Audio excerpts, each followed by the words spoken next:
Mi nombre es Jorge Luis García Ruiz, soy historiador y estoy aquí en España haciendo una gira para presentar mi libro Presidio. Pues un presidio es un grupo de soldados que defiende el territorio. Entonces, esto es un sistema defensivo de frontera, es un cuerpo policial que lo que hace en América del Norte es defender a la población, a las poblaciones españolas y de indios amigos, las defiende de los indios enemigos. Sí, básicamente yo soy arqueólogo, más que historiador, pero bueno, mi titulación académica dice que soy doctor en historia. Entonces, pero básicamente soy arqueólogo. Son dos enfoques distintos de estudiar la historia. Y he centrado mis estudios, llegando a América hace 9 años, pues he centrado mis estudios en las misiones españolas en América.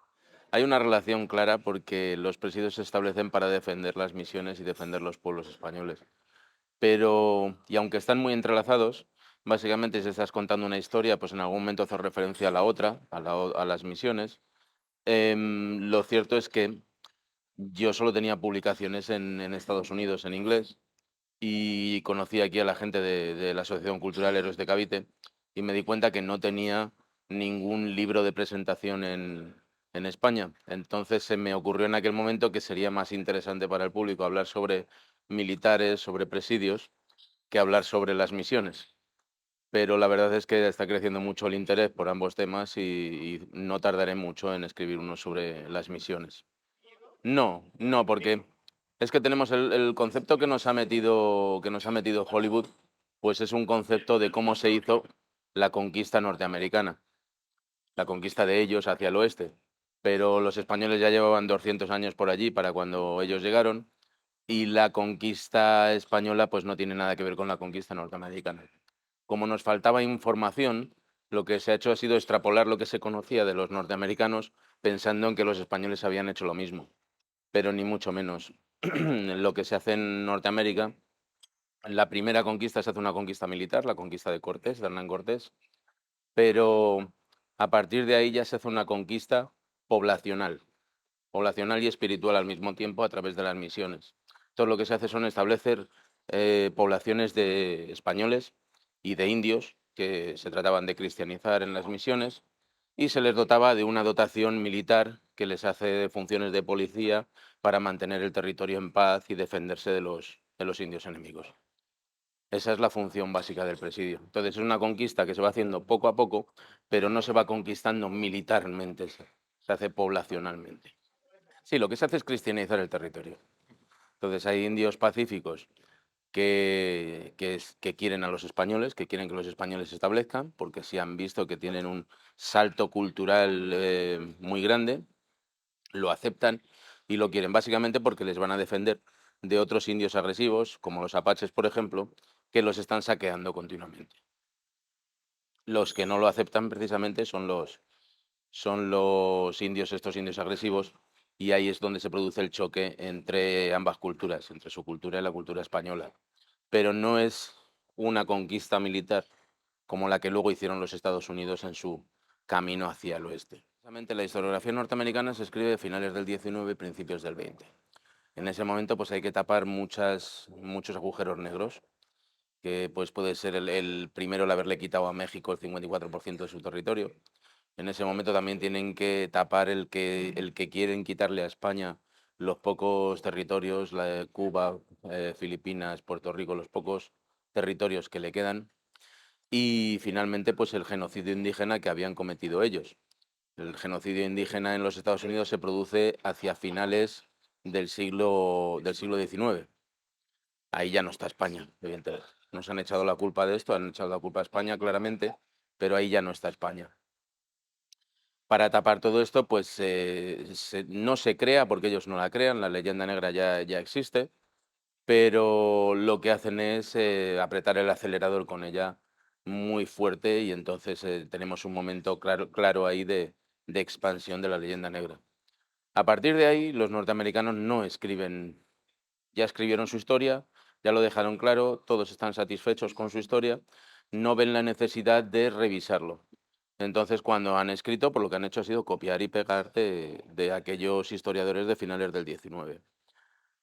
Y en la actualidad, pues el problema es que, pues esto sí lo digo yo en mis charlas a menudo, la historia, todos estos documentos que tenemos es como el arca perdida de la alianza, que la encuentran y la pierden en un enorme almacén después de encontrarla. Y nosotros pues tenemos el conocimiento, tenemos los documentos escritos por españoles que hicieron aquel territorio y los hemos perdido en un inmenso almacén, en un inmenso archivo, o archivos, que son el Archivo General de Indias, el Archivo General de la Nación, en los que los historiadores, y no tanto los historiadores, sino otra serie de gente que está escribiendo libros de historia ahora mismo, pero no son historiadores, pues tienen mucha dificultad en bajar y registrar todos esos archivos buscando los documentos originales.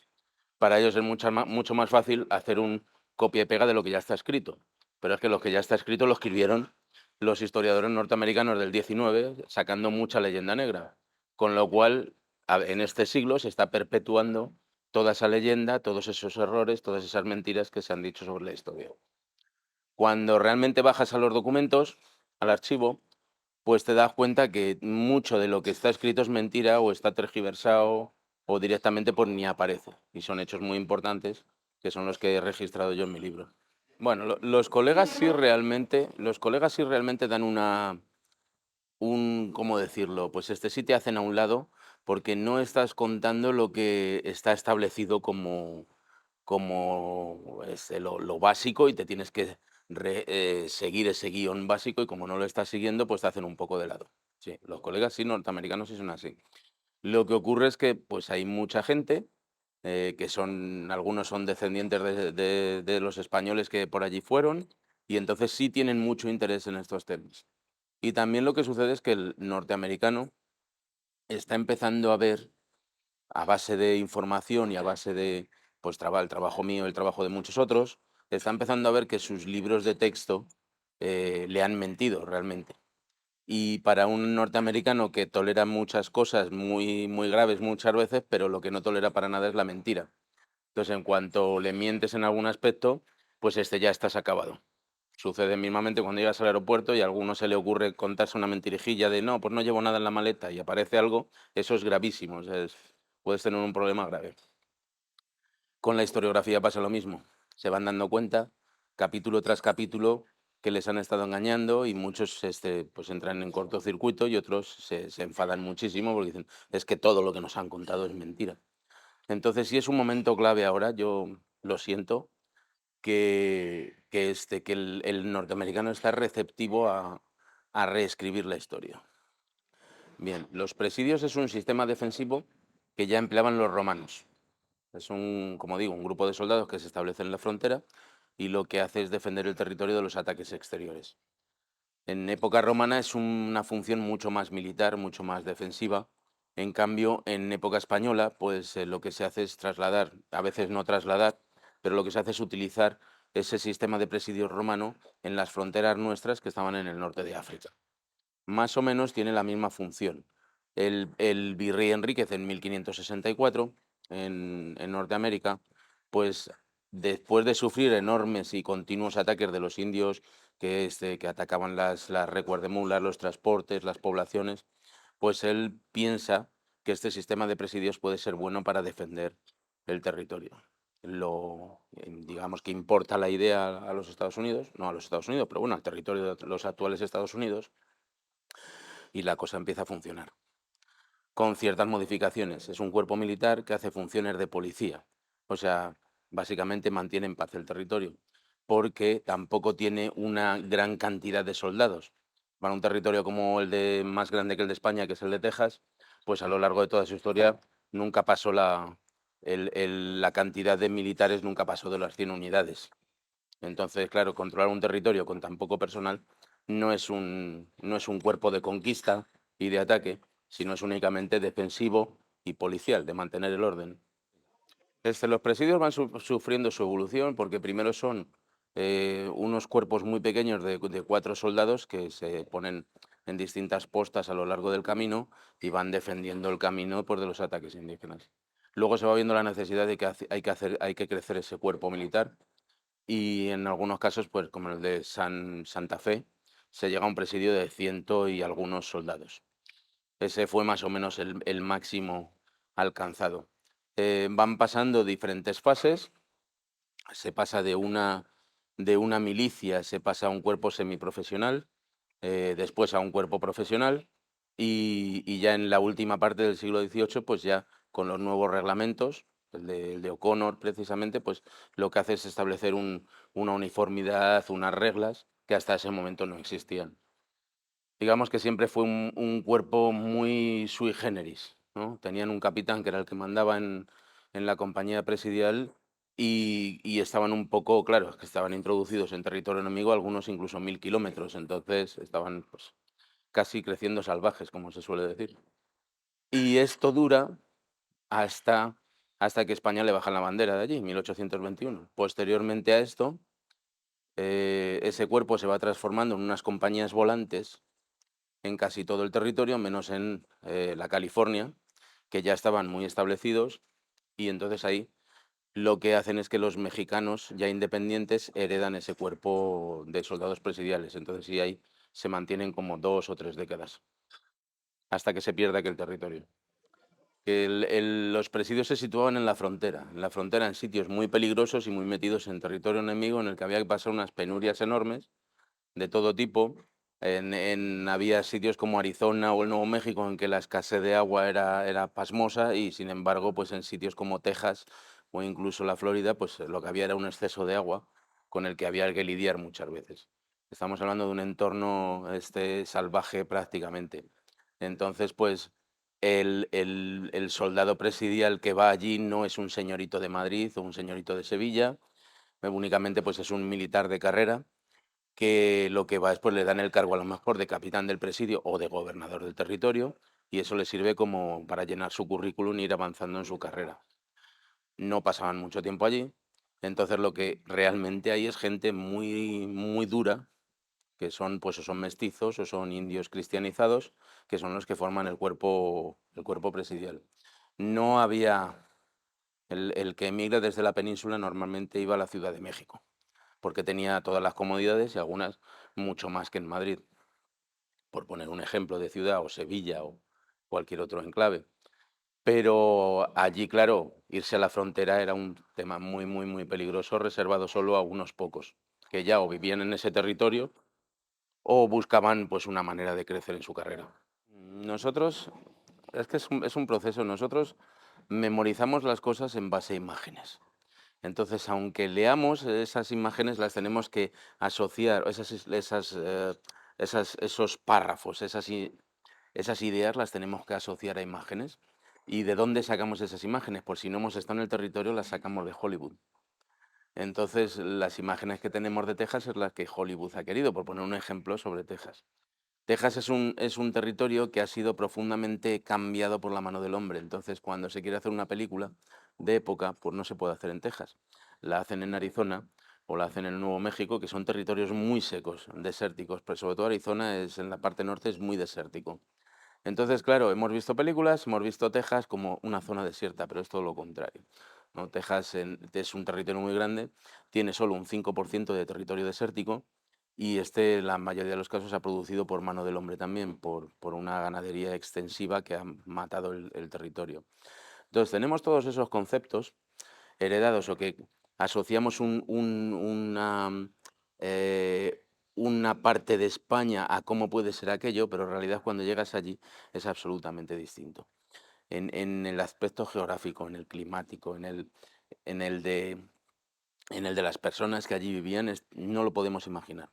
Es que ha cambiado totalmente de lo que aparece en los documentos que vivió la gente que estuvo allí, cambia totalmente a esa imagen, en muchos casos romántica, que tenemos de las películas norteamericanas. Entonces, es muy difícil realmente hacerse una idea de lo que allí pasó. Desde la Ciudad de México hasta la ciudad de Santa Fe, pues son 2500 kilómetros en los que había que ir caminando o a lomos de una mula, y entonces esto se llevaba 6 meses de viaje. Eran 6 meses que había que vivir en el campo, a veces tenías suerte y podías dormir en un camastro en una misión, pero lo más normal es que tuvieses que dormir a la intemperie, y allí pues si no sufrías ataques de indios, había lobos, había todo tipo de animales, y entonces esto hace terriblemente difícil el que se vaya hacia el norte. Hay además A partir de la conquista se hace más o menos homogénea hasta lo que hoy es la frontera de México con los Estados Unidos, pero de ahí hacia arriba lo que tenemos son unas tribus muy agresivas como son los apaches y otros más que había por allí que pararon en seco lo que es el crecimiento español hacia el norte. Sí, lo que ha sucedido con el libro es que todos estos documentos que yo he ido encontrando, muchos se han estudiado ya, pero se han ido estudiando de manera muy independiente. Entonces lo que faltaba era una visión de conjunto y además cronológica de por qué algo había sucedido en una región de México un año, no se tenía idea de, era una consecuencia de otra cosa que había sucedido en otro lugar, pues 20, 30, 40 años antes. Entonces faltaba esa visión de conjunto. Yo básicamente, pues lo que he hecho ha sido ir asociando esos documentos de una forma cronológica y entendible, y ese ha sido básicamente mi trabajo, el hacer los nexos, el integrar unos documentos que además estaban, a veces había hechos importantes que narras como la pérdida, la revuelta del Nuevo México, y de repente pues otro autor ha estudiado lo que es la reconquista del Nuevo México. Nadie había asociado los dos, y entonces yo lo que he hecho ha sido asociarlos en un solo libro en el que tienes una narrativa en la que sobre todo son los propios protagonistas los que van contando la historia. Yo he añadido poca literatura, muy poquita, entonces en algunos casos he resumido y en otros casos he extractado lo que están diciendo pues esas gentes. Esto tiene sus ventajas y es que en un momento dado, pues a mí no me pueden achacar que me haya inventado nada porque aquí está el documento, esto es lo que decía el señor que estaba allí. Y por otra parte, pues ese lenguaje llano que utilizan estos protagonistas, porque ninguno es un bachiller o un doctor, ese lenguaje llano que utilizan los protagonistas, yo lo he mantenido en las partes de literatura que he tenido que utilizar para unir estos documentos. He procurado tener un lenguaje lo más asequible posible para todo el mundo. Todo lo que tenemos en este libro no es un libro de historia a la forma clásica, que pues los que hemos ido a la universidad pues hemos odiado siempre porque es un ladrillo imposible de atacar. Lo que tenemos es un libro que parece una novela. Entonces nos están narrando los propios protagonistas de una forma muy llana. Ya ha habido gente que ha leído el libro y entonces esto, la conclusión a la que hemos llegado ellos y yo, pues es que si a este libro le quitas la referencia histórica, fechas, datos y pues parece que estás narrando cosas que pueden suceder hoy en día en la misma España, ¿no? No hemos cambiado tanto. Depende de la visión que se tenga, de la idea preconcebida que tenemos. Si tenemos una idea preconcebida de que los españoles aniquilaron a todos los indios en el territorio, pues realmente es imposible con la población española que había allí. Ya te digo, principalmente todos eran españoles de América, americanos, indios cristianizados, y había muy poquita gente. Ahora, si lo hacemos lo estudiamos desde otro punto de vista, el punto de vista real de lo que pasó en el territorio, el número de soldados se quedó un poco escaso para las necesidades que había. Pero teniendo en cuenta que lo que la corona quería era mantener en paz el territorio, que fuese productivo, que los indios se fuesen convirtiendo al catolicismo, que fuesen sujetos de la corona y trabajadores, que era lo que se pretendía en aquel momento, pues fue más que suficiente. Ahí tenemos la prueba que eso duró pues casi 300 años. Duró 300 años, pero bueno, si descontamos los principios que no había presidios, pues estamos hablando de 2 siglos tranquilamente en que ese sistema funcionó y funcionó muy bien. Entonces, en lo que es al norte de la Ciudad de México, México Tenochtitlan, toda esa conquista que se hace hasta la frontera, hasta el Río Grande, que es una frontera natural, y el desierto de Arizona, pues toda ese territorio, estamos hablando de indios que estaban en el Paleolítico, gente que estaba muy atrasada, que estaban practicando canibalismo, entonces primeramente se intenta una pacificación del modo clásico al modo policial, al modo militar, y después de una guerra de muchos años, como fue la guerra del Mixtión y la guerra chichimeca, pues hubo gente que dijo, pues vamos a intentar otra estrategia. Entonces la estrategia fue, ¿qué tal si a los indios que nos atacan les regalamos lo que nos roban con tal de que se mantengan en paz y empiecen a vivir como españoles, como cualquier pueblo de la península?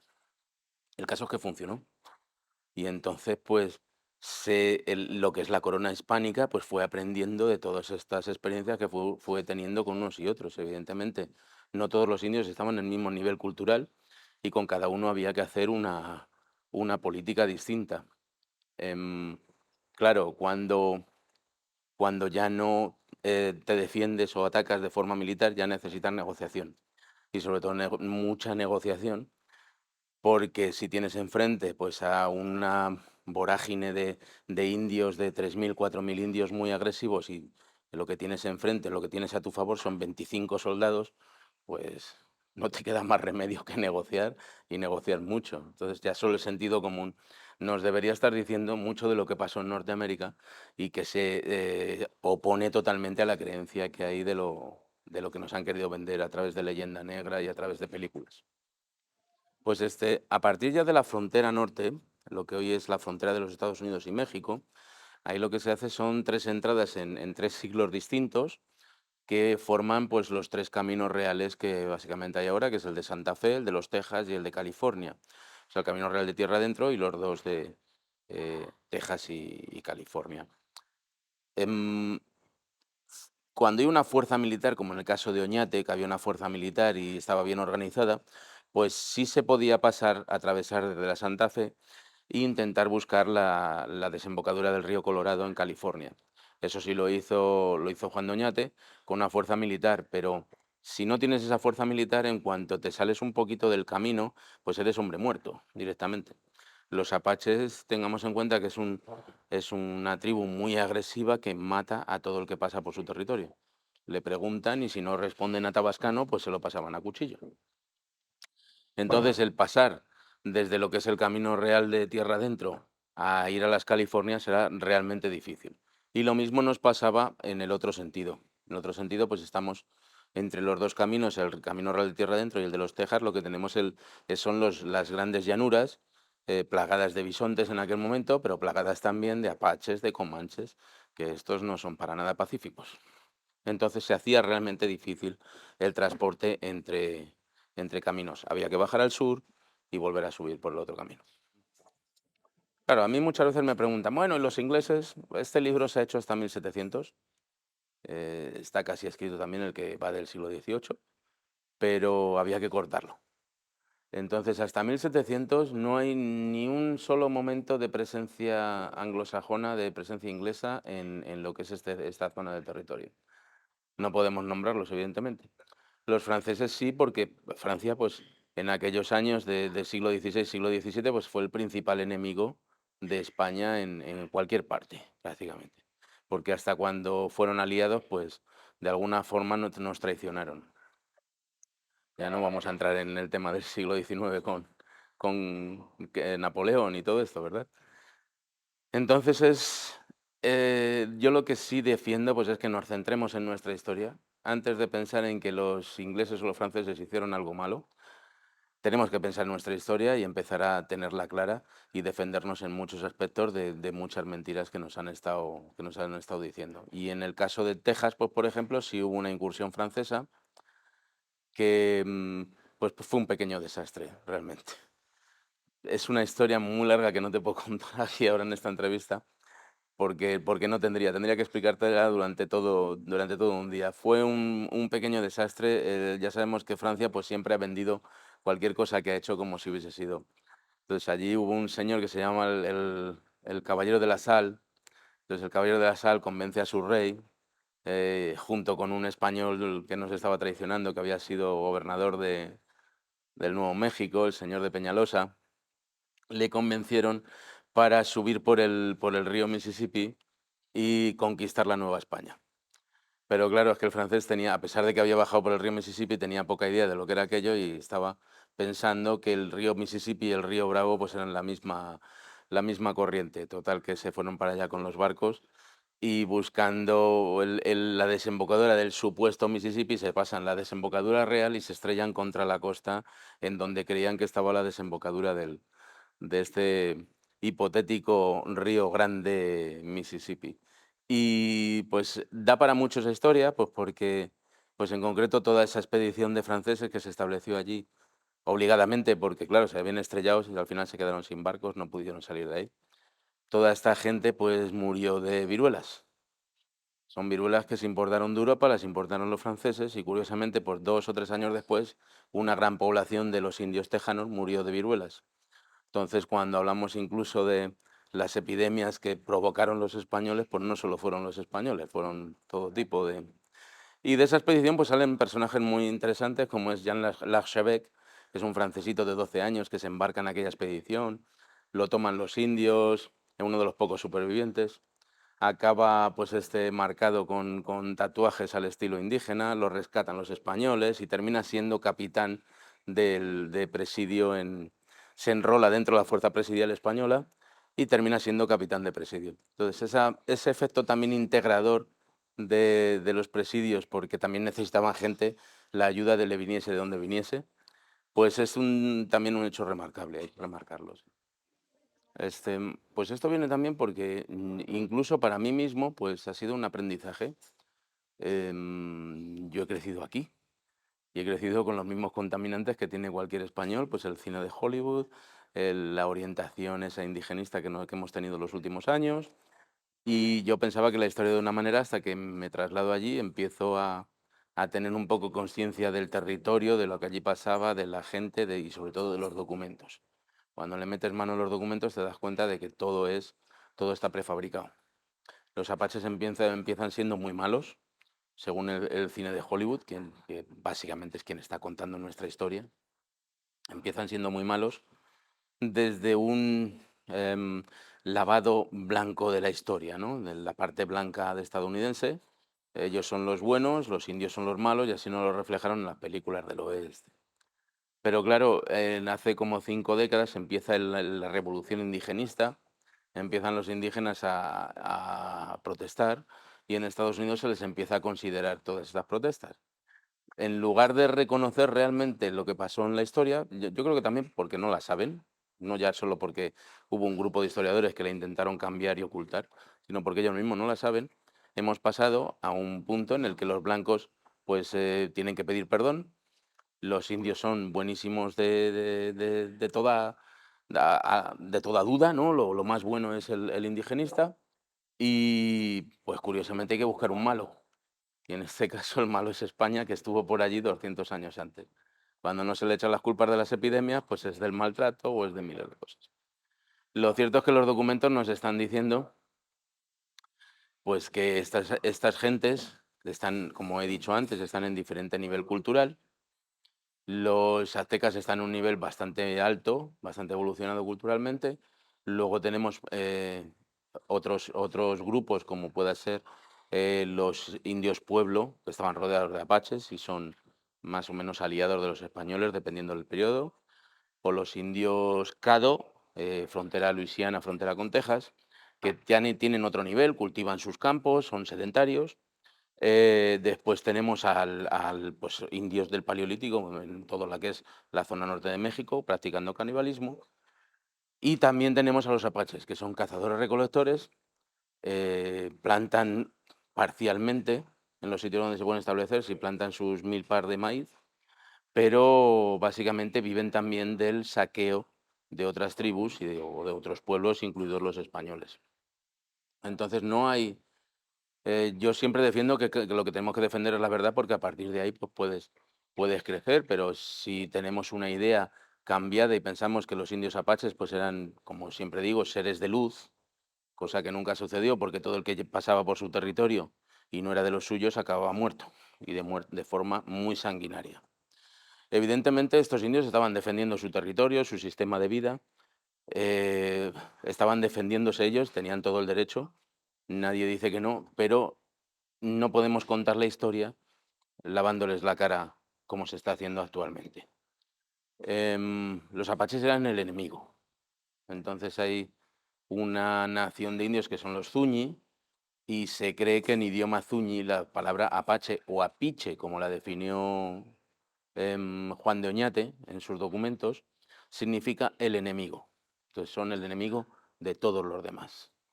Y son una nación formada por otros 20 pueblos muy numerosos que se expanden por todo el territorio norteamericano Podemos hacernos una idea que rodean lo que es el Río Grande y la zona de los pueblos, Santa Fe, la rodean por todas partes. Y claro, cuando estos indios empiezan a recibir la presión de comanches, y porque los comanches, entre otras cosas, recibían la presión de los ingleses y franceses. Poco a poco van haciendo una presión unos con otros y los apaches llegan a entrar tranquilamente en territorio mexicano, territorio de la Nueva España, tal y como lo conocemos hoy en día. Tanto es así que los gobernadores, sobre todo el de Texas, pues en sus documentos nos están diciendo que pues los apaches podían haber acabado perfectamente con la Nueva España, se podían haber presentado en Ciudad de México y haber acabado con todo ese esfuerzo y ese sistema que habían creado los españoles. O sea, no eran ni mucho menos pacíficos, y eran el enemigo, el principal enemigo que tuvo España en aquellos territorios. Ahora hay algunos autores, no sé de dónde han sacado las fuentes, no sé en qué fuentes están bebiendo, pero están diciendo, pues eso, que los apaches eran súper amigos de los españoles y los trataban con amor y con mucha paz, y esto nunca sucedió. Es un error. Bueno, el Nuevo México, la conquista real del Nuevo México se hace por Juan Doñate en 1598. Ya antes por allí habían pasado bastantes españoles, Gaspar Castaño de Sosa, teníamos varias expediciones que habían pasado por allá. Los indios pueblo que vivían allí en el Río Grande, la zona norte del Río Grande, pues eran indios ya con otro nivel cultural ya. Tenían hornos para cocerse su pan, telares para tejer el algodón, ¿no? Vivían en casas de adobe de varias plantas.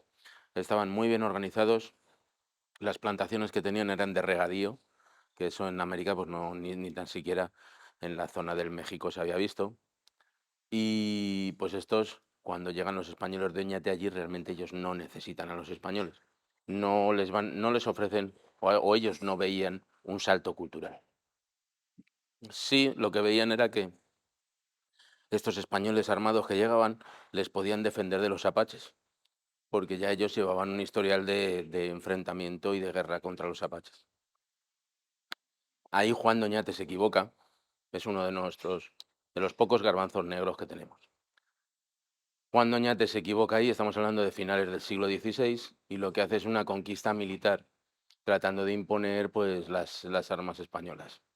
Eso ahí produce unos enfrentamientos continuos durante casi un siglo, hasta que finalmente el- ese, estos indios se dan cuenta de que los españoles no les están defendiendo como ellos quieren que les defiendan contra los apaches, y entonces empiezan a hacerse cambiar de bando y aliarse con los apaches. Estamos hablando de 1680, en el que se produce la revuelta de los indios pueblos que ya estaban muy hispanizados, realmente. Y se rebelan contra los españoles. En aquel momento el gobernador era Otermín, que es uno de los héroes españoles más infravalorados, porque claro, siempre tenemos esa imagen de victoria y el que hace algo en la derrota pues no es considerado.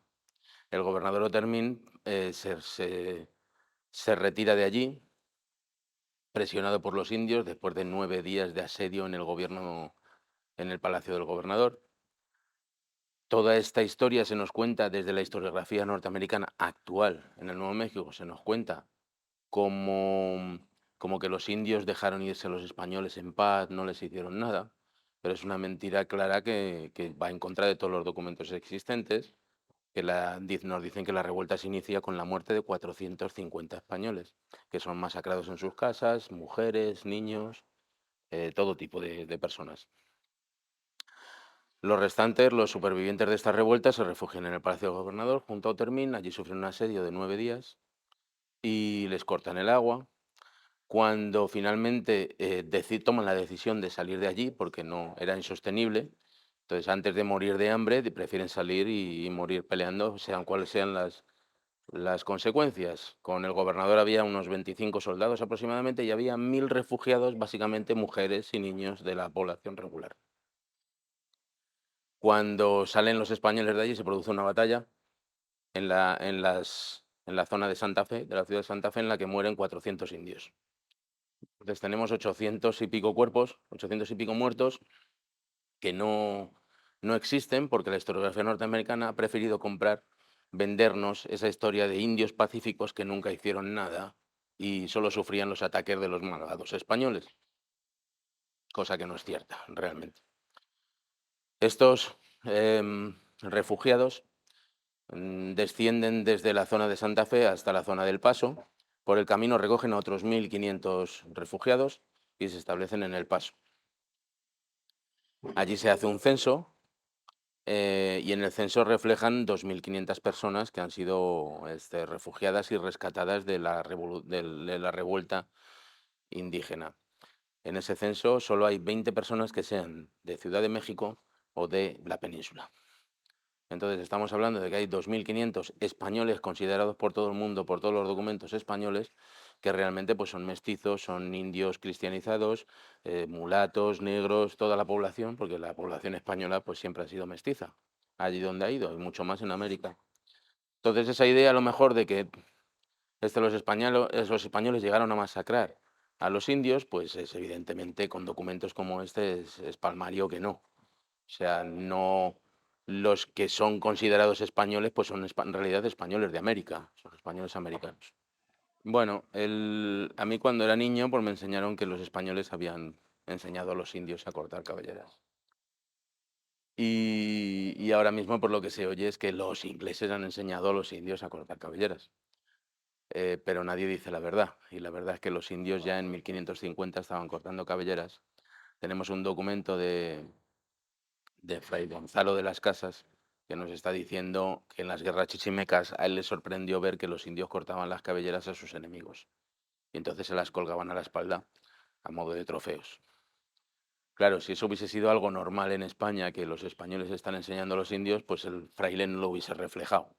El fraile le resultaba chocante y hasta aterrador que los indios hiciesen aquello. Es un tema que los indios están haciendo. Lo que ellos hacían en muchos casos era cortar la cabeza. La corriente que hay, y eso lo vemos en el Huaychonpantzli de Ciudad de México, en el que el trofeo es la cabeza de la persona. Los cortan la cabeza y se la llevan de trofeo. Pero claro, en muchos casos la cabeza pesa y la cabellera no.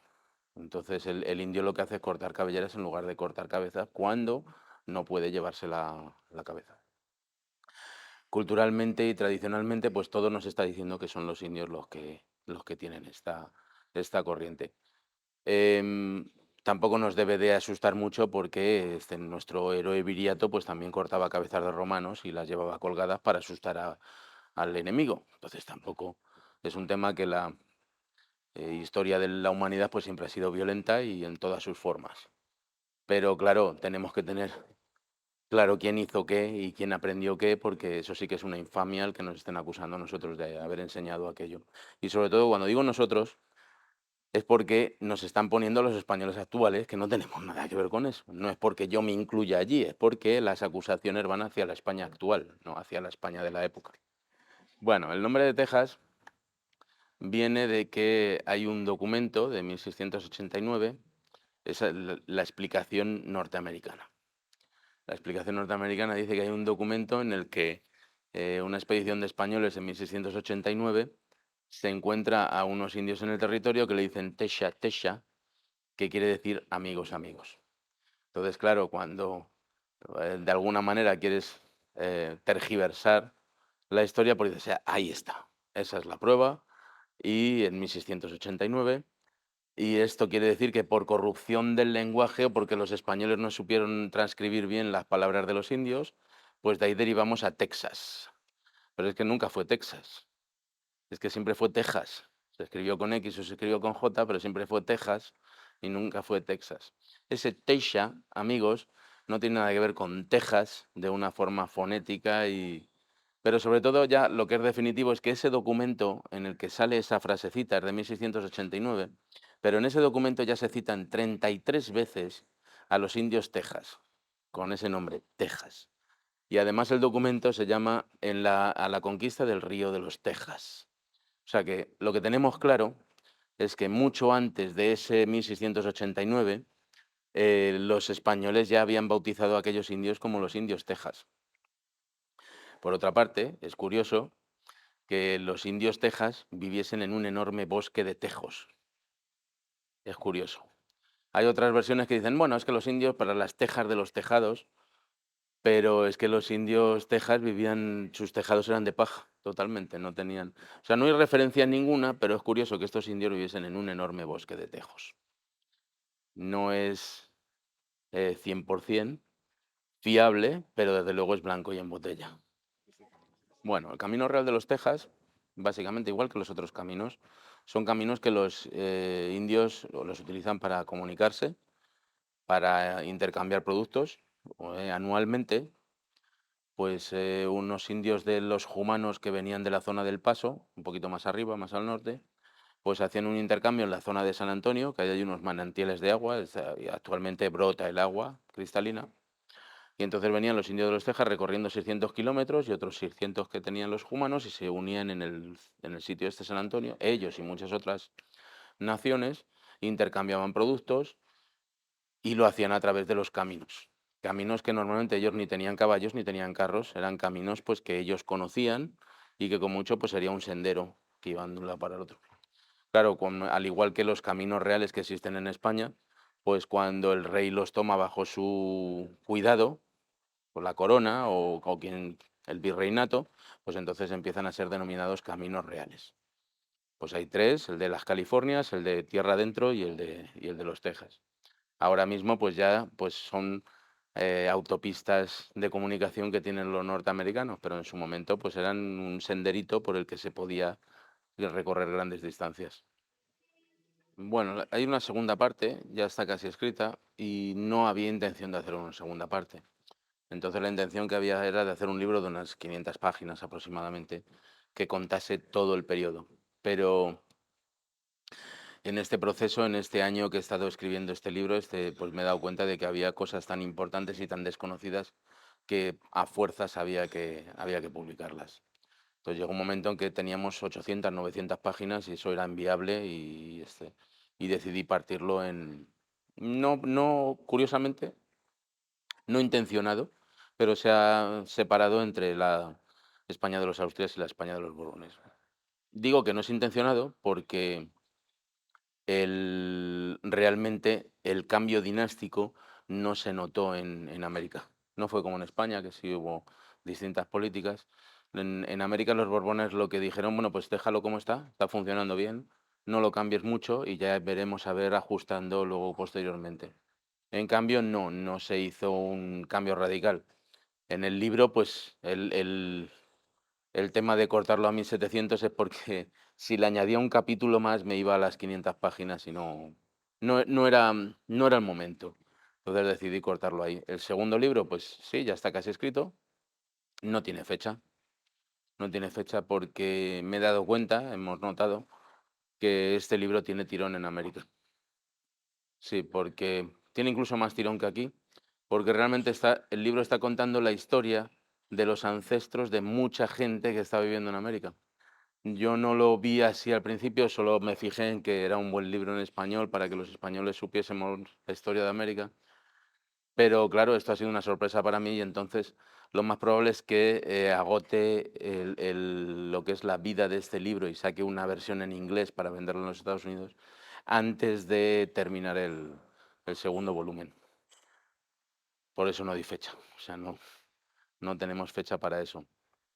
Mientras tanto, pues yo también tengo otros proyectos que tengo que sacar adelante, que son investigaciones sobre las misiones y otras publicaciones. O sea, parado no voy a estar.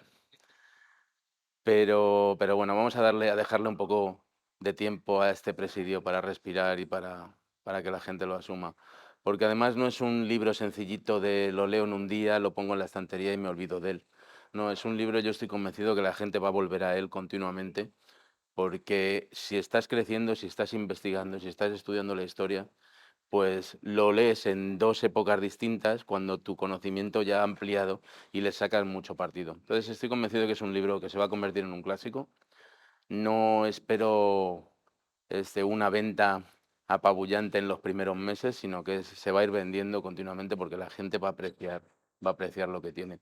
Entonces lo que quiero es dejarle respirar y después ya cuando ya tengamos los pies en el suelo con este tema, pues sacaré la segunda parte.